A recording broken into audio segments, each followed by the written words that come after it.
Hello and welcome to News 9. I'm Nishtita, and first up, the brutal attack on Jyoti Uday in an ATM in November 2014 had sent shockwaves across the city. Today, in a similar incident, in an ATM, the security guard of a corporation bank was discovered in a pool of blood. This was a gory sight at a corporation bank ATM kiosk in HSR layout early this morning. The pool of blood and damaged ATM indicates signs of an attempted robbery. But it was only when the security guard of the day shift arrived at around 6:30 a.m. that the incident came to light. ಅವರಿಗೆ night ಬಂದು ಯಾರೋ ಪಬ್ಲಿಕರ್ಸ್ ಗೊತ್ತಿಲ್ಲ ಯಾರೋ ಕಳ್ತನ ಮಾಡೋರು ಬಂದು ಅವ್ರು ಹೊಡೆದು ATM ದೋಚಕ್ಕೆ ಕೊಟ್ಟಿದ್ದಾರೆ, ದರೋಡೆ ಮಾಡಕ್ಕೆ ಬಂದಿದ್ದಾರೆ. ಅದೇ ಡೋರ್ ಓಪನ್ ಮಾಡಿದ್ದಾರೆ, ಅದು ಲಾಕರ್ ಡೋರ್ ಓಪನ್ ಮಾಡೋಕ್ಕಾಗಿಲ್ಲ. ಅವನು ಆಕ್ಚುಲಿ ಅವನು ರಕ್ತದಿಂದ ಬಿದ್ದೋಗಿದ್ದ, ಹೆಪ್ಪಗಟ್ಬಿಟ್ಟಿತ್ತು. ಆಗಿದೆ 2-3 ಅವರ್ ಆಗಿದೆ. Now whoever attacked this ATM, was it one person or two persons, we do not know. Now they have first entered this place. They have turned off the switches. Now this is the main master control of the electrical circuitry here. Now they have turned off the switches, and following which they have entered this ATM. Now the security guard at this place was presumably sleeping. He was asleep in this place, in this corner here. He was asleep here. Now you can see the stains of blood. Now they have tried to clean the blood, but the blood stains still remain. Now he was asleep here when they have knocked him on the head and on the face, and soon after they have tried to rob this ATM. Now let's understand that there is an emergency switch here. Now all they have to do is press it, but the security guard did not even have time to get up and press the switch. Now the other security features are CCTV cameras, but the security guard did not even have time to respond. Now this is the ATM. What they were trying to do is to steal the money kept within the box of the ATM for dispensation. Now the money could be a few thousands or a few lakh, whatever they were looking for, but they could not do it. The security guard injured is Sunal. Now he has been taken to Nimhans, where he is being kept under observation because he has suffered very severe injuries on the head.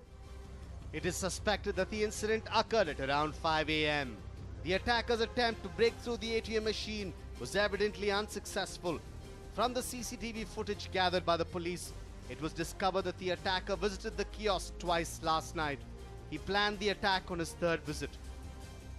There have been over 40 cases of attacks, attempted robberies and thefts in ATM kiosks across Bengaluru. The issue was brought to the forefront when banker Jyoti Uday was attacked, incidentally in a corporation bank ATM kiosk.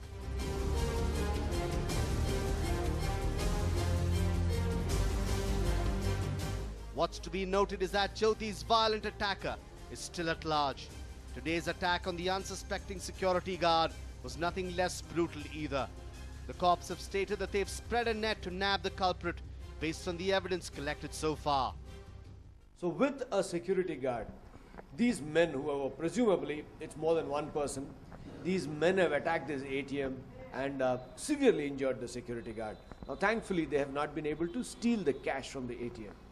Will the authorities do something and wake up, because the police station is just about 250 meters from here? Will they wake up is a big question. With camera person Ramu, this is Bansi for News 9. Well, he may be a Swamiji, but given his controversial status, it was but expected that there would be voices of protest today, and that is what happened at the Swami Nityananda Bidadi Ashram on the occasion of Guru Purnima. Have a look at this car carrying tablas. Were the devotees too scared to enter the Bidadi abode of the controversial godman Nityananda?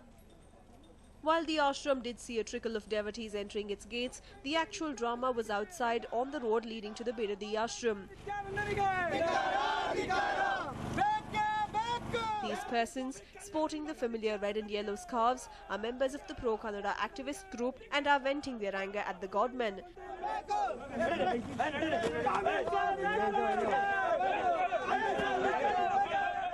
ಇವತ್ತಿಗೂ ಸಹ ರಾಮನಗರ ಜಿಲ್ಲಾಡಳಿತ ಇರ್ಬೋದು, ರಾಜ್ಯ ಸರ್ಕಾರ ಇರ್ಬೋದು, ನಿತ್ಯಾನಂದನ ವಿಚಾರದಲ್ಲಿ ಯಾವುದೇ ಕಠಿಣ ನಿರ್ಧಾರವನ್ನು ಕೈಗೊಳ್ಳದೆ ನಿತ್ಯಾನಂದನಿಗೆ ಮಣೆ ಹಾಕಿರುವುದನ್ನು ಕರ್ನಾಟಕ ನವನಿರ್ಮಾಣ ಸೇನೆ ಈ ಸಂದರ್ಭದಲ್ಲಿ ಉಗ್ರವಾಗಿ ಖಂಡಿಸ್ತಾ ಇದ್ದೀವಿ.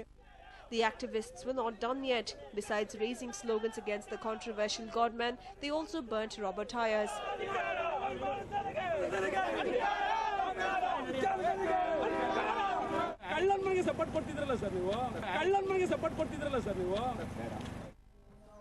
Despite the commotion, the controversial godman continued with his Guru Purnima Darshan and festivities. Prashant Gonibidu, News9, Ramnagara. And well, the entire coastal district of Udupi woke up on the Saturday morning to another piece of news which sent shockwaves across the region. A college-going student was found dead, her life coming to an abrupt end and robbing her of her dreams and aspirations. The unfortunate victim has been identified as 17-year-old Ratna Kotari, daughter of one Shankar Kotari, a daily wage labourer. The highly decomposed body of the girl was discovered by a woman who had come to the forest to collect dry leaves. Fatal trip back home. Ratna, a first PUC commerce student at the government PU college in Shirur, would walk the 1 odd kilometre from the bus stop to her house. She knew this path like the back of her hand. After all, she had walked this route since she was in Standard 5. Personally spoke to a couple of her friends, and her house is about 3 kilometers away from the college. Till about 2 kilometers or so, they came as a team. The three of them were there, and this girl took a deviation at particular junction. After that, from that junction, the incident the body is found about 300 meters away from that particular junction, where she deviated from that junction. But tragedy awaited her when she decided to walk the distance around late afternoon on July 9th. When Ratna hadn't returned home, her parents went in search of her. ಸಾಲಿ ಪಾಪಳಿಗೆ ಏನೇ ಇಲ್ಲ, ಸೀದಾ ಹೋಯ್ಡು, ಸೀದಾ ಬಪ್ಪಕ ಇಲ್ಲ. 3 ಗಂಟೆವರೆಗೆ 3:30 ಬಿಡೋದು ಸಾಲಿ. ಅಲ್ಲಿವರೆಗೆ ಮತ್ತೆ ಕಾಣಕ್ಕೆ ನಮ್ಗೆ ಸಿಗಲಿಲ್ಲ. ಹುಡುಕಿ ಸಾಕಾಯಿತು. ಕಡೆಗೆ ಜನ ಊರವರೆಲ್ಲ ಒಟ್ಟಾಗಿ ಹುಡುಕೈಕಂತ. Shankar reaches Baindur cops. An extremely distraught Shankar Kotari approached the Baindur police station and filed a kidnapping case. As the cops were investigating, came the Saturday morning shocker. The body was found in the morning. The localites have informed us, and after that we went to the spot. It was found in the morning. Some of the residents of a hamlet called Savantagadde admit to seeing the girl walking back home that fateful afternoon. There is speculation that the girl could have been done to death, killing the dreams of a young teenager. The post-mortem report will confirm what became of her during those fateful hours.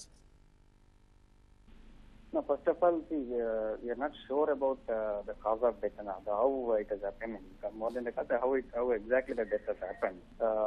In fact, a team of expert doctors from Manipal, medical college in Manipal, they came and they in fact visited the spot, and they'll be conducting a postmortem on the body, this afternoon.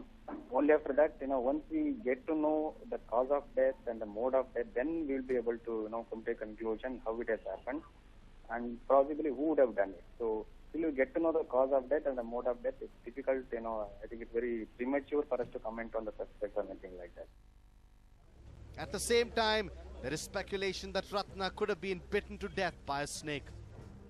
But Ratna's death had much more. It revived memories of what happened to another college-going student, Saujanya. Here is a chilling coincidence. Saujanya was raped and murdered on October 9th, 2012. Ratna Kotari was found dead on July 9th. Saujanya and Ratna were 17-year-old PU students. Ratna and Saujanya were found dead in the forest. Both of them went missing near their respective colleges. The police aren't willing to comment on this development. Don't want to comment, about their case, but till we, get the specific opinions from the doctors, it's difficult for us to say about, much about this case. certainly we have taken this case very seriously. We will be forming the teams, and we're sure that we are going to detect this case. Will the truth be found out at the earliest? Arabalachi Yogaraj, News9, Udupi. Well, businessmen in Mangalore are constantly on the radar of the underworld. Take a look as to how a rowdy threatens a hotel owner in this CCTV footage released to the cops. July 8th. Hotel Diners Paradise, Kadri. Rowdies refused to pay hotel bill. Hotel owner threatened.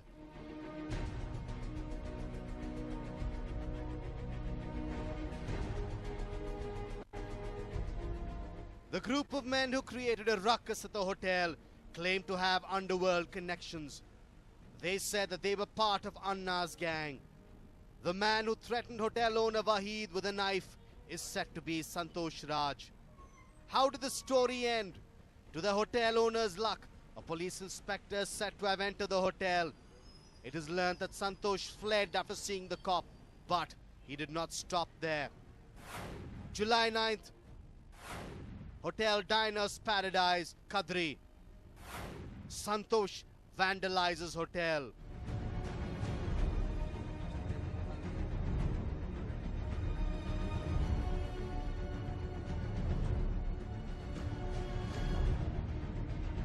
Glass ಎಲ್ಲ ಒಡೆದೋಗಿದೆ ಮತ್ತು computer ಎಲ್ಲ ಒಡೆದೋಗಿದೆ. ಇವನ್ ಪದೇ ಪದೇ ಬಂದು ಇದೇ ಹೇಳ್ತಿದ್ದಾನೆ, ನಮಗೆ ಅಣ್ಣ ಅವರು ಕಳಿಸಿದ್ದು, ನಮಗೆ ಇದು ಹಣ ಕೊಡಬೇಕು, ಇಲ್ಲದ್ರೆ ಊಟದ ಹಣ ಕೊಡೋದಿಲ್ಲ ನಾವು. ನಾನು ಕೇಳಿದಕ್ಕೆ ಅವನು ಚಾಕು ತೆಗೆದು ಹೊಡಿಲಿಕ್ಕೆ ಬಂದ. The CCTV footage of the rowdies' activity was handed over to the Kadri police. The cops have now taken Santosh Raj and his gang into their custody. Complaint ಮಾಡಿದ ನಂತರ ಅವನು ಅರೆಸ್ಟ್ ಆಗಿರಲಿಲ್ಲ. ಪುನಃ ಬಂದು ಇಲ್ಲಿ ತಲವಾರು ಹಿಡ್ಕೊಂಡು ಬಂದು ನಮ್ಮ ಹೋಟೆಲಿದ್ದು ಗ್ಲಾಸ್ ಗಾಜು ಎಲ್ಲ ಒಡಿ ಮಾಡಿ ನಮ್ಮ ಕಂಪ್ಯೂಟರನ್ನೆಲ್ಲ ಪುಡಿಗೈದು ಓಡಿ ಹೋದ. ಅಣ್ಣ ಅಂತ ಯಾರಂತ ಗೊತ್ತಿಲ್ಲ ನಮಗೆ. ಪದೇ ಪದೇ ಬಂದು ಖಾಲಿ ಅಣ್ಣ ಅಂತ ಹೇಳ್ತಿದ್ದ ಅಷ್ಟೇ. The police who are continuing investigations are unaware of Anna's identity. They suspect Anna to be someone from the underworld. Rajesh, News9, Mangalore.